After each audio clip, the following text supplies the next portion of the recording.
Hello inspector, ഞാൻ സർദർ. ഞാൻ വളരെ സന്തോഷത്തോടു കൂടി ജീവിച്ചവനാണ്. ഞാൻ പഠിച്ച കോളേജിലെ ഫിസിക്സ് ലെക്ചറായിരുന്നു. ചില കുട്ടികൾ എൻ്റെ വീട്ടിൽ ട്യൂഷന് വരുമായിരുന്നു. അതുകൊണ്ട് എനിക്ക് പണത്തിന് ഒരു ബുദ്ധിമുട്ടും ഉണ്ടായില്ല. എനിക്ക് ഒരു സുന്ദരിയായ ഭാര്യ ഉണ്ടായിരുന്നു. അവൾ എന്നെ ഒരുപാട് സ്നേഹിച്ചു.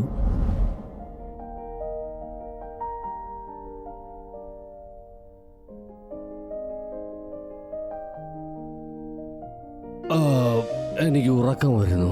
ഞാൻ നല്ല ടയേർഡാ. ശരി, നിങ്ങളിപ്പോ ഉറങ്ങിക്കോ, ഞാനൊന്നും ചെയ്യില്ല.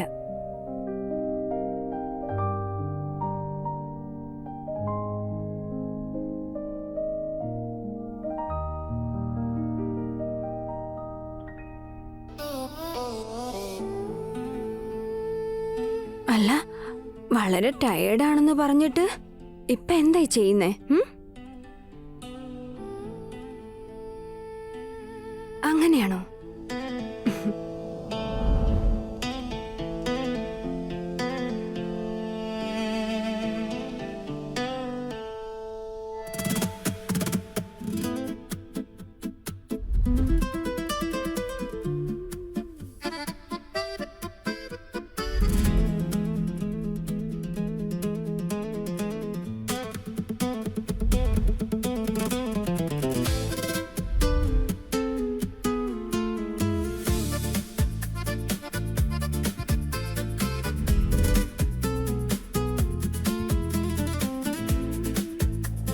എൻ്റെ ജീവിതം ഇത്ര സുന്ദരമാകുമെന്ന് ഞാൻ ഒരിക്കലും പ്രതീക്ഷിച്ചില്ല. ഞങ്ങൾ രണ്ടുപേരും ഒരുപാട് സംസാരിക്കുമായിരുന്നു. ഞങ്ങളുടെ ജീവിതത്തെക്കുറിച്ച് ഞങ്ങൾ ഒരുപാട് സ്വപ്നം കണ്ടിരുന്നു. ഞാൻ കോളേജിൽ നിന്നും വന്നാൽ ഉടനെ അവൾ എന്തെങ്കിലും സ്പെഷ്യലൊക്കെ ഉണ്ടാക്കി തരുമായിരുന്നു. അവളെ ദേഷ്യപ്പെടുത്താൻ വേണ്ടി ഞാൻ എന്തെങ്കിലുമൊക്കെ ചെയ്യുമായിരുന്നു. കുട്ടികളൊക്കെ വൈകിട്ട് വരും. അതിൽ സ്പെഷ്യലായി രോഹൻ x⁻9 - 3x⁵. അവൻ എല്ലാ ദിവസവും വരും. നല്ല പഠിക്കുന്ന കുട്ടി. അതുകൊണ്ട് എനിക്ക് അവന് വലിയ ഇഷ്ടവുമായിരുന്നു. എല്ലാം നല്ല രീതിയിൽ തന്നെ പോയി. കുറെ നാളുകൾക്ക് ശേഷം ഞാനും അവളും വലിയ ടെൻഷനിലായിരുന്നു. കല്യാണം കഴിഞ്ഞ് 2 വർഷമായിട്ടും ഞങ്ങൾക്ക് കുട്ടികളില്ലായിരുന്നു. ഞങ്ങളുടെ ഫ്രണ്ട്സിന്റെ കുട്ടികളെല്ലാം സ്കൂളിൽ പോകാൻ തുടങ്ങി.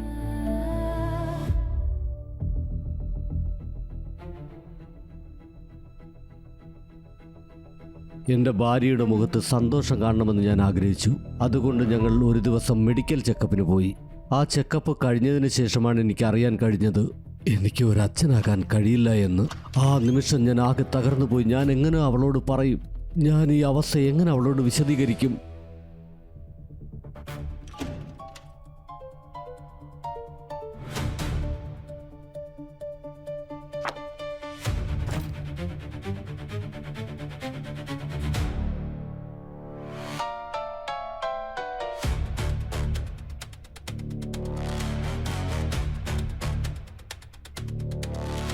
ചായ. അല്ല, ഇന്നെന്താ നിങ്ങൾ എന്നെ തൊടാനും പിടിക്കാനും കിച്ചണിലേക്കൊന്നും വരാഞ്ഞത്? എനിക്ക് ഒട്ടും വയ്യ. ഇപ്പൊ ഞാൻ പറയാൻ പോകുന്ന ന്യൂസ് കേട്ടാ നിങ്ങളുടെ ടയർഡ്നെസ് എല്ലാം മാറും. എന്താ ന്യൂസ്? നിങ്ങൾക്കൊരു പദവി കിട്ടാൻ പോവുകയാണ്. ഒരു സാധാരണ ടീച്ചറിന് എന്ത് കിട്ടാനാ? എനിക്കൊരു നല്ല പദവി പോലുമില്ല. നിങ്ങൾക്ക് മിനിസ്റ്ററിനെക്കാട്ടി വലിയൊരു പദവിയാണ് കിട്ടാൻ പോകുന്നത്. നിങ്ങളൊരു അച്ഛനാവാൻ പോവാ. എന്താ നിങ്ങൾ ഇങ്ങനെ നോക്കുന്നേ? ഈ ന്യൂസ് കേൾക്കുമ്പോൾ നിങ്ങൾ സന്തോഷിക്കുമെന്ന് വിചാരിച്ചാ എന്താ ഇങ്ങനെ? നിങ്ങൾക്ക് താല്പര്യമില്ലാത്തതുപോലെ.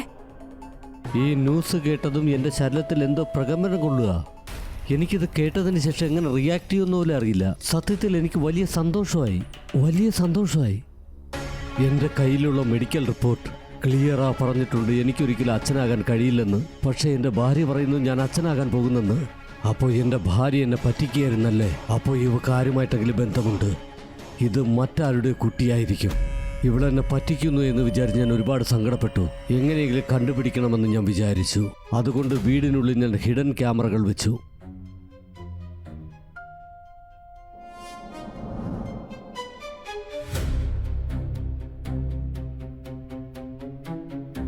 ഇനി എനിക്ക് മനസ്സിലാകും ഇതിൻ്റെ പിന്നിൽ ആരോ ഉണ്ട് എന്ന്.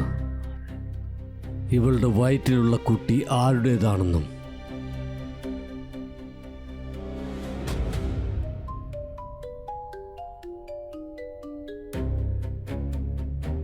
നിങ്ങൾ ഇവിടെ എന്തെടുക്കുവാ?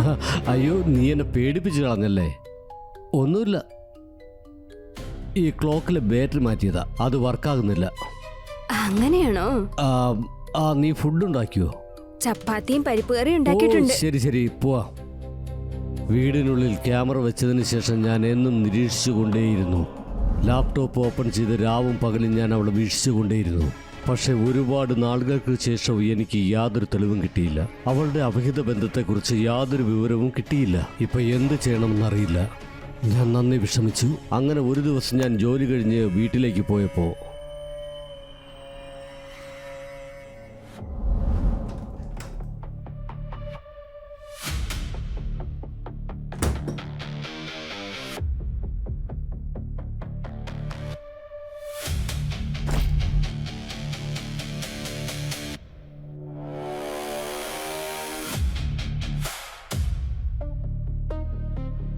എന്തുപറ്റി? അഞ്ജിന് ഹോസ്പിറ്റലിൽ നിന്ന് റെഫറൻസ് കൊണ്ടുവന്നോ? അതിൽ എന്തെങ്കിലും പ്രോബ്ലം ഉണ്ടോ? അത് എന്താ നീ എപ്പോഴും ഓരോ ചോദ്യങ്ങൾ ചോദിച്ചുകൊണ്ടിരിക്കുന്നേ? അന്ന് ഞങ്ങൾ ടെസ്റ്റ് ചെയ്ത ആ റിപ്പോർട്ടിൽ യാതൊരു സത്യവുമില്ല. അത് എൻ്റെതോ അവളുടേതോ അല്ല. ഞങ്ങൾക്കൊന്നും ഒരു കുഴപ്പമില്ല. എനിക്ക് അച്ഛനാകാൻ കഴിയും. ആ റിപ്പോർട്ട് കണ്ടതിന് ശേഷം എനിക്ക് വലിയ സന്തോഷമായി. അന്ന് എനിക്ക് എന്നോട് തന്നെ ദേഷ്യം തോന്നി. കാവ്യയെപ്പോലെ നല്ലൊരു പെൺകുട്ടിയെ ഞാൻ സംശയിച്ചു പോയിരുന്നു. സോറി കാവ്യയെ, ആവശ്യമില്ലാതെ ഞാൻ നിന്നെ സംശയിച്ചു. എന്നോട് ക്ഷമിക്കണം കാവ്യ. സാരമില്ല, നോ പ്രോബ്ലം.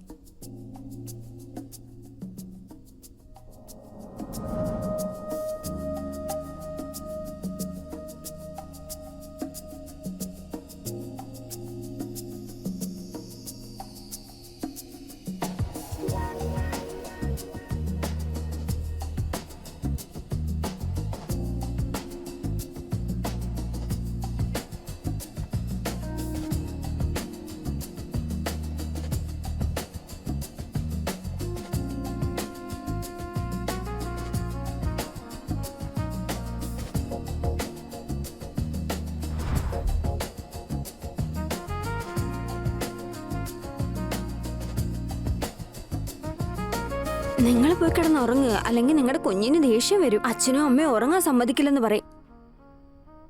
കുഞ്ഞ് വലിയ ബുദ്ധിശാലിയാ. അവൻ്റെ സ്നേഹനിധിയായി ഈ അച്ഛനെ മിസ് ചെയ്യുന്നു എന്ന് അവന് നന്നായി അറിയാം. അതുകൊണ്ട് ഞാൻ അവനൊരു ബ്ലാങ്കറ്റ് വാങ്ങി. ബ്ലാങ്കറ്റോ? ഈ ബ്ലാങ്കറ്റ് ഇപ്പൊ എവിടുന്ന് വന്നു?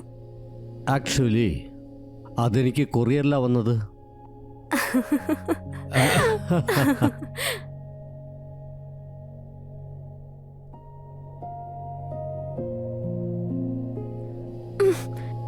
കുഞ്ഞ് ജനിക്കുന്നത് വരെ നമുക്ക് ഇങ്ങനെയുള്ള കാര്യങ്ങളൊന്നും വേണ്ട. അതുവരെ എനിക്ക് വെയിറ്റ് ചെയ്യാൻ പറ്റില്ല. കണ്ടില്ലേ നിന്റെ അച്ഛനെ എന്ത് കുറുമ്പ കാണിക്കുന്നെന്ന്? മോൻ കണ്ടില്ലേ, നിന്റെ അമ്മ ഞാൻ പറയുന്ന ഒന്നും കേൾക്കാറേ ഇല്ല. നീ അമ്മയോട് പറ. കണ്ടില്ലേ, അവ ഓക്കെ പറഞ്ഞു. പ്ലീസ് ഒരു പ്രാവശ്യം.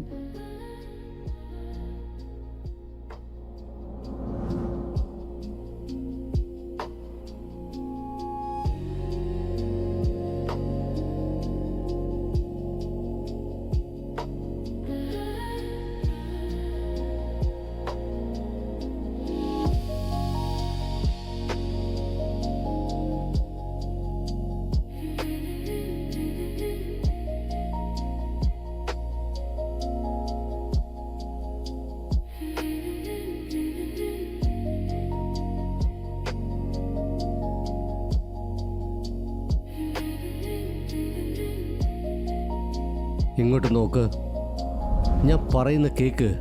ഇന്നു മുതൽ നീ ഇവിടെ ഒരു ജോലിയും എടുക്കേണ്ട. കാരണം അത് നിന്നെ ഒരുപാട് സ്ട്രെസ്സിലാക്കും. ഓ അങ്ങനെയാണോ? ദേ നോക്ക്, മാറുന്നില്ല. എന്തായാലും കുറച്ച് ദിവസം ഇവിടെ ആരെങ്കിലും ജോലിക്ക് വയ്ക്കാം. ഓക്കെ, ഇനി നീ ചെയ്യേണ്ടത് ഒരേ ഒരു കാര്യം മാത്രമാ.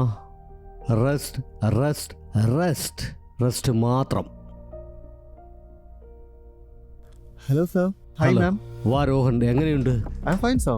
രോഹൻ, പഠിക്കുന്നതിന് മുമ്പ് എനിക്കൊരു കാര്യം ചെയ്യണം. മേഡത്തിന് വേണ്ടി മെഡിക്കൽ ഷോപ്പിൽ പോയിട്ട് കുറച്ച് മെഡിസിൻ വാങ്ങണം. ഇതാ അതിനുള്ള പണം എന്ത് വേണമെന്ന് ഞാൻ വാട്സാപ്പിൽ സെൻഡ് ചെയ്തേക്കാം. ഓക്കെ, ബാഗ് ഇവിടെ വെച്ചിട്ട് വേഗം പോയിട്ട് വാ. ഓക്കെ.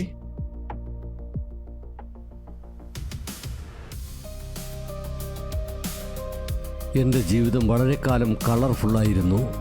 എന്നെ വിട്ടുപോയ കളേഴ്സ് എല്ലാം സന്തോഷത്തോടെ തിരികെ വന്നു. അതിൻ്റെ എല്ലാം പ്രധാന കാരണം കാവ്യ അമ്മയാകാൻ പോകുന്നു. അതുകൊണ്ട് ഞാൻ അവൾക്ക് നല്ല റെസ്റ്റ് കൊടുക്കാൻ തീരുമാനിച്ചു. ആരെയും ജോലിക്ക് വെക്കാതെ ഞാൻ എല്ലാ കാര്യങ്ങളും സ്വന്തമായി ചെയ്തു. ഒരു ദിവസം ഞാൻ ചെടിക്ക് വെള്ളമൊഴിക്കുമ്പോൾ ബാൽക്കണിയിൽ നിന്നും ഞാനൊരു കാഴ്ച കണ്ടു.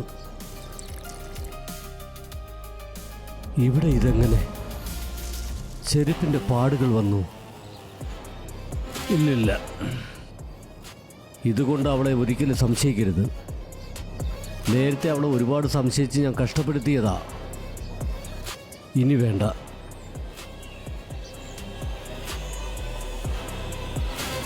ചിലപ്പോൾ ഇതെന്തെങ്കിലും പറ്റിയതായിരിക്കും. ആ ചുമരിലെ കാൽപ്പാടുകൾ കണ്ടതിന് ശേഷം ഇനി ഉറക്കമേ വന്നില്ല. പക്ഷെ ഒന്ന് മാത്രം എനിക്ക് മനസ്സിലായി. മുമ്പ് എന്നിലുണ്ടായിരുന്ന ആ ടെൻഷൻ വീണ്ടും എന്നിലേക്ക് കൊണ്ടുവരാൻ ഞാൻ ഒട്ടും ആഗ്രഹിക്കുന്നില്ല. കോളേജിൽ നിന്നും വന്നതിന് ശേഷം ഞാൻ രോഹന് നല്ലതുപോലെ ക്ലാസ് എടുത്തു.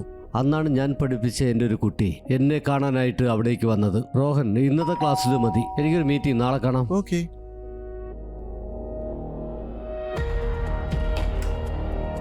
ഹലോ ജ്യോതി. നമസ്കാരം ആ സർ. വാ വാ.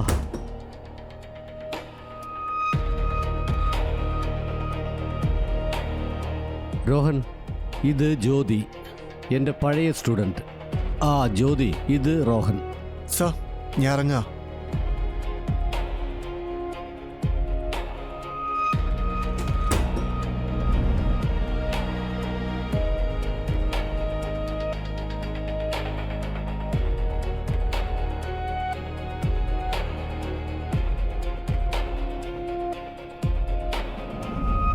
വന്നേ ജ്യോതി, വാ ഇരിക്ക്.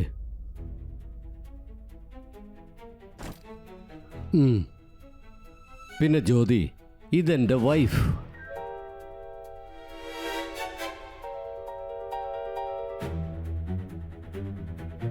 നിങ്ങൾ രണ്ടുപേരും ഇവിടെ ഇരുന്ന് സംസാരിക്കാൻ, ഞാൻ നിങ്ങൾക്ക് ചായ എടുത്തോണ്ട് വരാം.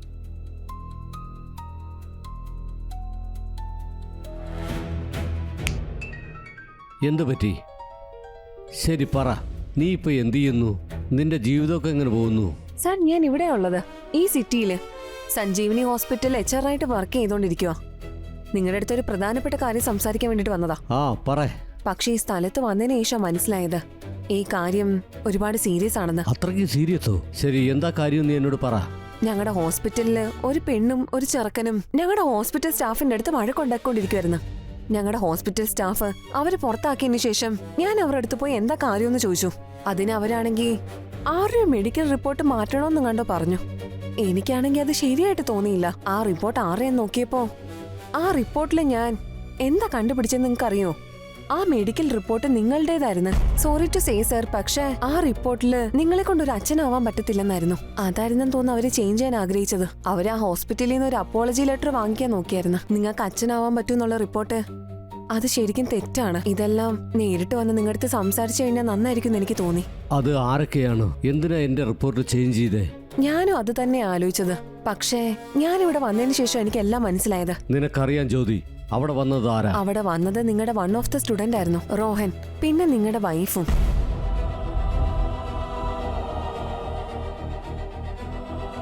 ഒന്ന് കൺട്രോൾ ചെയ്യൂ സാർ. ഞാനിപ്പോ പോവാം, പിന്നെ കാണാം.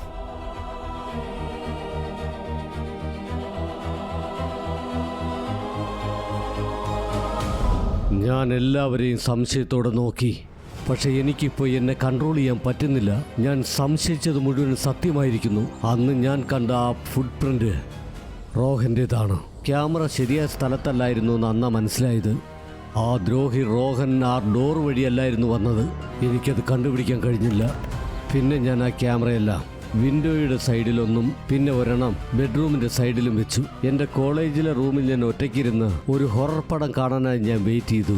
അത് എപ്പോൾ വേണമെങ്കിലും സ്റ്റാർട്ട് ആവും. എത്ര നേരമായിട്ട് വെയിറ്റ് ചെയ്യോ? നീ ഇന്ന് 1 മണിക്കൂർ ലേറ്റ് ആയി. വേറെയും ജോലികളില്ലേ സുന്ദരിക്കുട്ടിയെ? എന്നെക്കാളും എന്ത് വലിയ ജോലിയാണ് നിനക്കുള്ളത്?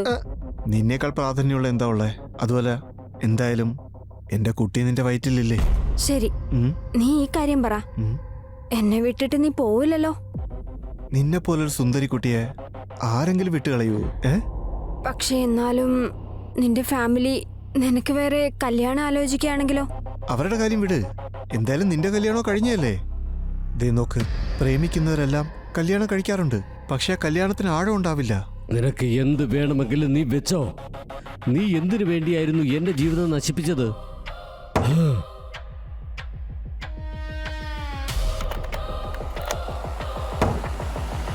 ഇപ്പൊ അതെല്ലാം വിട്, വന്ന കാര്യം നടക്കട്ടെ. അതെ, അതിനുവേണ്ടി ഞാനും കാത്തിരിക്കുന്നത്.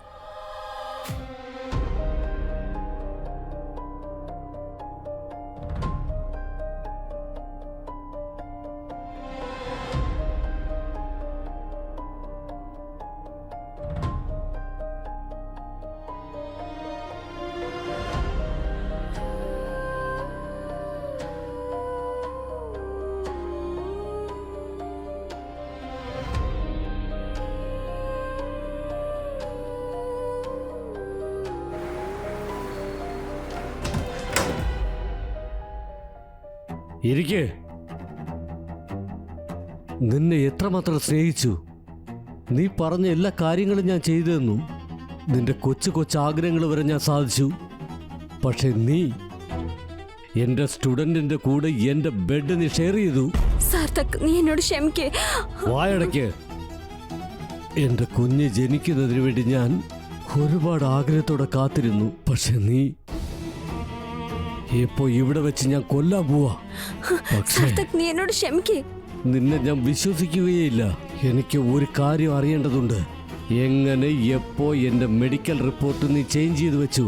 സാർത്ഥക്, നിന്റെ മെഡിക്കൽ റിപ്പോർട്ട് ഞാൻ കണ്ടപ്പോഴേ എനിക്കെല്ലാം മനസ്സിലായതാ. പിന്നെ എനിക്കറിയായിരുന്നു നിനക്ക് എന്നെ ഡൗട്ട് ഉണ്ടെന്ന്.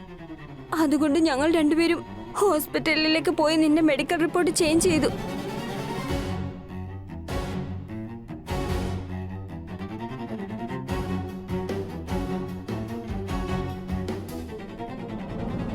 പക്ഷെ അവരത് ചെയ്യില്ലെന്നാ പറഞ്ഞത്. പിന്നെ രോഹന്റെ ഫ്രണ്ടിനെ വെച്ച് ഒരു ഫേക്കായിട്ടുള്ള റിപ്പോർട്ട് ഞങ്ങൾ തന്നെ റെഡിയാക്കി. പിന്നെ എന്നായിരുന്നു ഇവൻ ഈ ബാൽക്കണി വഴി വന്നത്? ഞാൻ കണ്ടിരുന്നു നീ ഹാളിൽ ക്യാമറ ഫിറ്റ് ചെയ്യുന്നത്. അതുകൊണ്ട് രോഹൻ ബാൽക്കണി വഴി വന്നത്.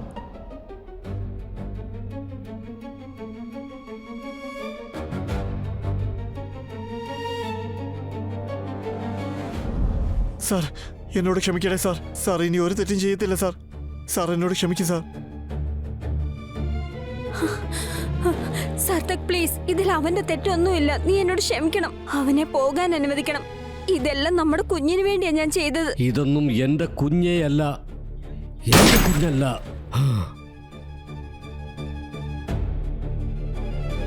സാർ, സാർ എന്നോട് ക്ഷമിക്കണേ സാർ. സാർ സാർ സാർ ഇനി ചെയ്യത്തില്ല സാർ.